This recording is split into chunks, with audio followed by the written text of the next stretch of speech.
and welcome to Daily Musings. I'm back. It's been a little while. I wanted to take a little bit of a break, but yeah, it's September. It's the start of the school year. My kid is going to preschool right away. We're getting everything all ready for that. If I look a little tired, it might be for that reason. So I just figured it's time to get back into the swing of things. I've been bursting with ideas and things that I wanted to share with you. And I did a whole bunch of stuff this summer. So I would love to just share that with you, what I've been up to the last few months, and maybe encourage you to do a little bit of reflection yourself. So the big thing that I did this summer is I filmed a music video. And it was really random. It came about spontaneously. I ended up traveling to Vancouver and working with some really cool people, one of which she was a good friend of mine. And it was just this lovely little serendipitous thing. It wasn't a premeditated thing. It wasn't like I was thinking like for months about making a music video or something like that. It was sort of just, we had a conversation and one thing led to another. And then a couple of weeks later, I was going to Vancouver to film. So yeah, so that was fun. It was really grueling. We had perfect weather though. I got to run barefoot on the beach a whole bunch. It was a good time. So ideally, I'll have a music video to share with you at some point this year, but we'll see how that goes. So fun creative projects. We had travel. It was so luxurious to just be able to go on a plane and go somewhere. And you still had to be careful, but at that time, both where I live and Vancouver had really low case counts. And things have since, we're in like a fourth wave now, so travel's not really feeling too great right now, but at least when we went, it wasn't so bad. And getting double vaccinated definitely makes a difference.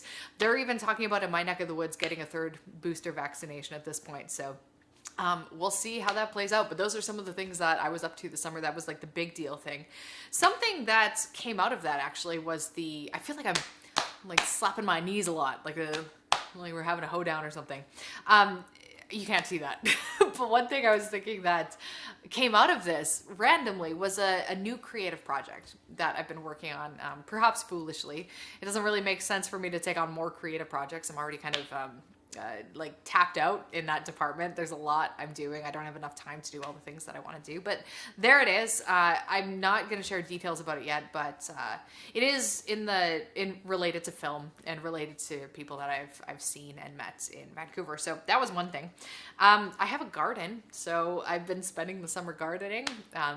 Sort of, neglecting it a little bit, but getting a good bounty. Maybe I'll do a video where I can take you guys in my garden and show you what's been going on there.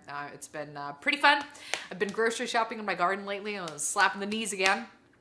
One thing that maybe I'll talk about in a future video, but I'm embarrassed to share with you.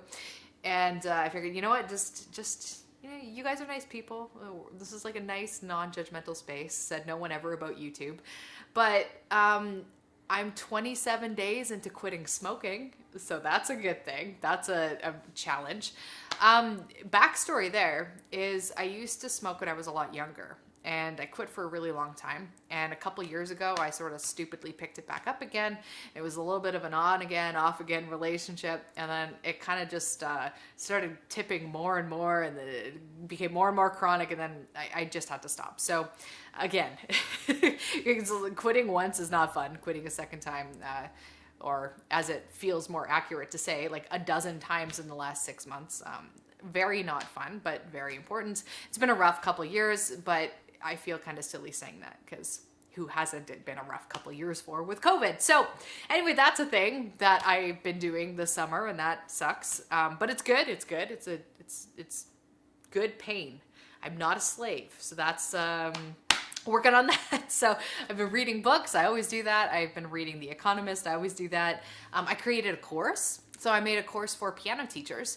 Just something pretty simple. I'm not sure how many piano teachers exist in my audience, but I just figured I was feeling it. I just wanted to do it. Sometimes I create courses because I get asked a lot of questions about a certain thing. And sometimes I just have the inspiration to do a course. So I did that. That was a lot of work. And yeah, I pretty much, like, aside from hanging out with family, doing a lot of extroverted things because yeah, I don't know how it's been in your neck of the woods, but over the summer we had a pretty good break from COVID. Our daily cases were really low. We were able to reconnect with family members that we hadn't seen in a really long time, like 2 years. And yeah, just go to the lake. And recently I got to go on a creative work vacation. So this is something I'd actually recommend to all of you if you're able.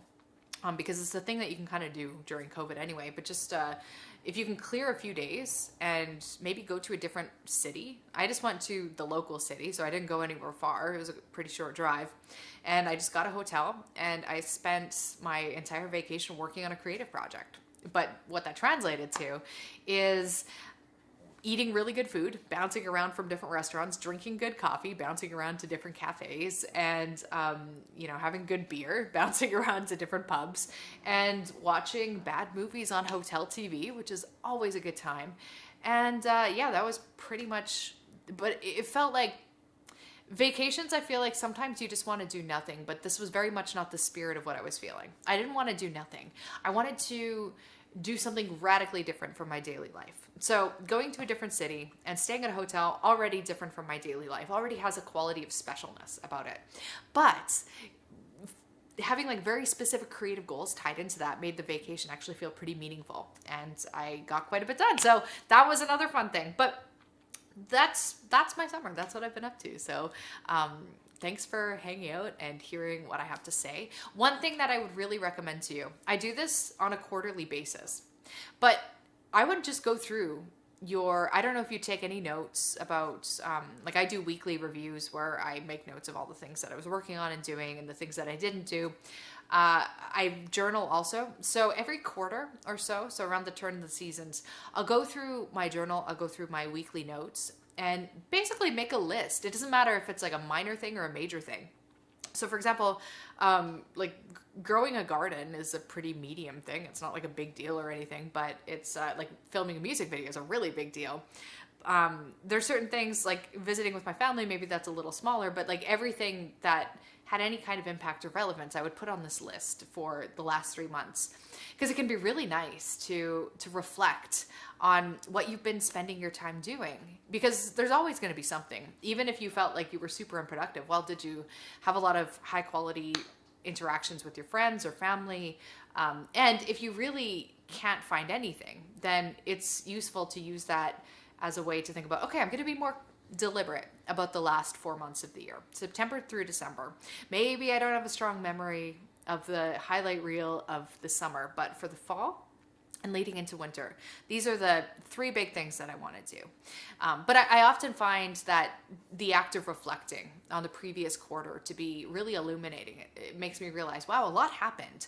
There was a lot of ups and downs and intrigue. It just gives you, it's a nice way to get perspective and to also get you excited about some of the things that you could be doing in the next few months. So what I would recommend you do, just make a list. What did you do this summer? Big and small. It could be vacation, social. It doesn't have to be work related. It could be in your personal life as well. So then once you've done that list, you can make a list of, maybe even just keep this so simple. If you were to do nothing else but like 3 big things in the upcoming quarter, what would they be? Like 3 big accomplishments. Because I think we can get overwhelmed with plans like, ooh, I want to, I don't know, like cook healthier food and lose weight. And then all of a sudden we have like a million things on our list. And then we kind of just combust and do nothing at all. But I think if you pick 3 main things, like if nothing else happened, if I dropped the ball in like every other area of life, these are like the 3 things that I'd love to move forward in the next quarter. I think that can be really illuminating, especially if you paste those 3 things broadcasted on your, like, I'm just looking over in my kitchen. I have some papers taped to the walls, and that's where I put stuff like that. So just somewhere where you're going to see it. Maybe it's like your computer desktop or something, to stay focused on those 3 big things that are really going to move the needle forward in your life. But that's it from me today. So I will catch up with you tomorrow, and I'm looking forward to sharing some of the things that have been on my mind the last little while. Thanks for listening, and I'll talk to you soon.